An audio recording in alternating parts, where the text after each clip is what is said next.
สภาพตอนเช้าเด้อพี่น้องเด้อวันที่24เนาะโดยเฉพาะเขตในสนามไซเนาะแข่งกระปือเฮาน่ะเดือนไผน้ำท่วมเนาะอย่างหนักหน่วงเลยพี่น้องเด้อเบิ่งกระเทือนซันบันสองน้ำพิลึกเด้อพี่น้องเด้อโอ้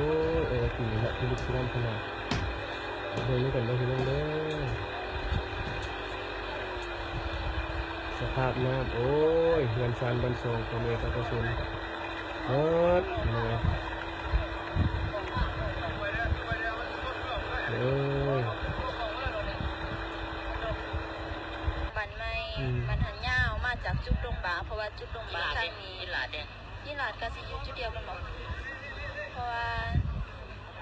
ตรงบาคันมันหนามมาแห้งแล้วเดี๋ยวมันสิลุกก็เลยอพยพเขามาอยู่จุดเดียวกันเลยอันนี้มันเป็นอุปยคเนาะพี่น้องบักกองหินลาดพี่น้องหินลาดบ้านใหม่เนาะอุปยคมาจากหลวงบากเนาะพี่น้องเอ้ยเอ้ยมาแล้วก็เห็นละปีนี้นะบ่เคยเห็นแต่เห็นแต่ก่อนเห็นไปอยู่ต่างประเทศแล้วนี่เห็นอยู่บ้านอยู่เมืองตัวเองโอ้ย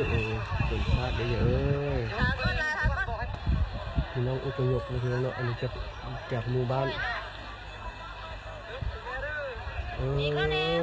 พี่น้องตีตุ่นชาติเด้อันนี้พี่น้องอุปยคนะพี่น้องเด้อจากหมู่บ้านเดี๋ยวพวกนี้อุปยคที่จะมาขีดลงสนามไซน์เนาะ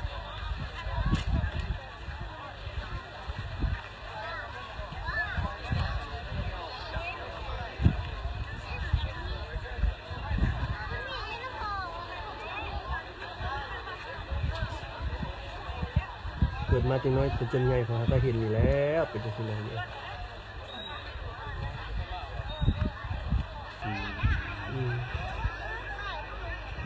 อันนี้ก็จะเป็นพวกหน่วยงานเนาะไปซอยเพิ่นมาแต่เมื่อคืนนี่โอ้ยเอ้ยเห็นแล้วไปเอาเครื่องเลยได้แต่ให้กำลังใจโอ้ยทรงแห่งใจไปหาเขตเมืองสนามไซบ้านใหม่เขตบ้านใหม่หินลาดสมองเหนือสมองใต้เด้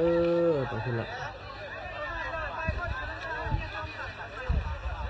อันนี้พี่น้องที่อาศัยอยู่บ้านหันยาวเนาะบ้านใหม่บ้านผูกกองกำลังทย